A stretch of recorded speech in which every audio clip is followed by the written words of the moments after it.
Info berita, Indonesia telah mengajukan permintaan resmi untuk bergabung dengan aliansi BRICS yang saat ini terdiri dari Brasil, Rusia, India, China, dan Afrika Selatan. Aliansi ini baru-baru ini melakukan ekspansi untuk menambah anggota dari negara-negara Timur Tengah, termasuk Arab Saudi, Iran, Uni Emirat Arab, Ethiopia, dan Mesir. BRICS dikenal sebagai wadah negara-negara dengan perekonomian yang sedang berkembang pesat, dan keputusan Indonesia untuk bergabung diajukan dalam KTT BRICS Plus di Kazan, Rusia pada 22 hingga 24 Oktober 2024. Langkah ini merefleksikan politik luar negeri Indonesia yang bebas dan aktif, serta upaya Indonesia untuk meningkatkan posisinya dalam kancah internasional. Potensi dampak positif. Pengamat ekonomi Nailul Huda, Direktur Ekonomi Digital Center of Economy and Law Studies, Celios, menyebutkan sejumlah keuntungan yang dapat diperoleh Indonesia dengan menjadi anggota BRICS.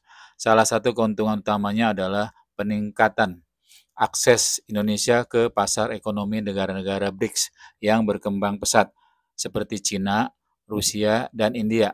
Data menunjukkan bahwa pada tahun 1990, proporsi ekonomi negara BRICS hanya 15,66% dari ekonomi global. Namun pada tahun 2022, proporsi ini telah meningkat menjadi 32%, menggambarkan bahwa aliansi ini kini menjadi kekuatan besar di dunia ekonomi internasional. Dengan bergabungnya Indonesia diharapkan dapat mengurangi ketergantungannya pada pasar tradisional seperti Amerika Serikat dan Eropa. Di sisi lain, Eropa dan AS mulai mengadopsi kebijakan proteksionis terhadap beberapa produk ekspor Indonesia seperti minyak kelapa sawit, nikel, dan komoditas lainnya yang sering menimbulkan perselisihan dagang di tingkat internasional.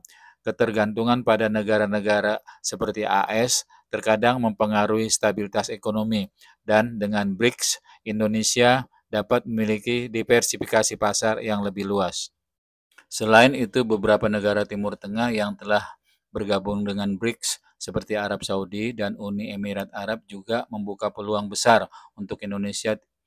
Timur Tengah merupakan kawasan yang kaya akan sumber daya energi dan memiliki daya beli tinggi. Ini merupakan peluang strategis bagi Indonesia untuk mengakses pasar di wilayah tersebut, terutama dalam hal ekspor produk makanan halal, energi terbarukan, dan investasi di sektor-sektor strategis lainnya. Tantangan dan resiko. Namun di balik potensi keuntungan ini terdapat sejumlah risiko yang perlu diwaspadai Indonesia. Salah satu risiko terbesar adalah potensi konflik kepentingan dengan Amerika Serikat. Bergabung dengan BRICS bisa saja menimbulkan persepsi bahwa Indonesia lebih condong ke blok tertentu. Meskipun politik luar negeri Indonesia tetap bersifat non-blok, hal ini berpotensi mempengaruhi hubungan dengan Amerika Serikat, terutama dalam hal kebijakan fasilitas perdagangan yang bisa dicabut atau dikurangi. Pengamat ekonomi Nailul Huda juga menyoroti resiko yang mungkin muncul jika Donald Trump memenangkan pemilu presiden AS pada tahun 2024. Diketahui bahwa Trump telah memiliki pandangan proteksionis yang kuat dan kerap mengambil sikap keras terhadap negara-negara berkembang. Jika terpilih kembali, kebijakan Trump mungkin memperketat perdagangan global dan memperburuk perang dagang dengan Cina, yang juga dapat berdampak pada negara-negara anggota BRICS. Hal ini berpotensi mengganggu stabilitas ekonomi negara-negara berkembang, termasuk Indonesia yang baru saja bergabung dengan aliansi ini. Mengapa Indonesia memilih BRICS? Menteri Luar Negeri RI Sugiono menyampaikan bahwa bergabungnya Indonesia dengan BRICS adalah bagian dari upaya untuk memperjuangkan kepentingan negara-negara berkembang atau Global South. Keputusan ini juga dianggap selaras dengan agenda nasional seperti ketahanan pangan, energi, pemberantasan kemiskinan, dan pemajuan sumber daya manusia. Semua aspek yang menjadi prioritas BRICS.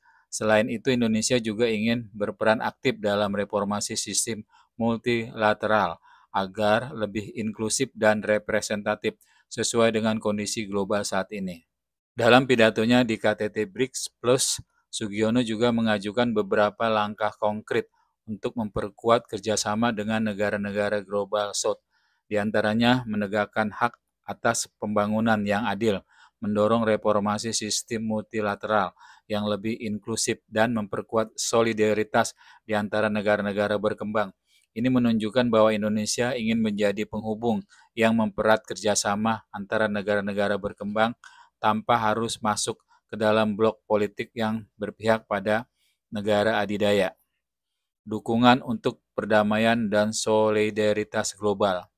Tidak hanya ekonomi, Indonesia juga ingin memanfaatkan platform BRICS untuk mendukung perdamaian global. Dalam pernyataan resminya, Sugiono menekankan pentingnya solidaritas internasional, terutama terkait isu-isu kemanusiaan di Palestina dan Lebanon. Indonesia menyerukan adanya gencatan senjata dan penegakan hukum internasional, khususnya dalam merespon krisis di Gaza yang terus mengalami ketegangan. Ini merupakan bagian dari sikap Indonesia yang menolak segala bentuk penjajahan dan penindasan, serta berkomitmen untuk mendukung perdamaian dunia. Kesimpulan, keputusan Indonesia untuk bergabung dengan BRICS merupakan langkah strategis yang penuh peluang dan tantangan. Dari sisi ekonomi, BRICS bisa menjadi wadah yang tepat bagi Indonesia untuk mengurangi ketergantungan pada pasar tradisional dan memperluas jangkauan ke negara-negara berkembang.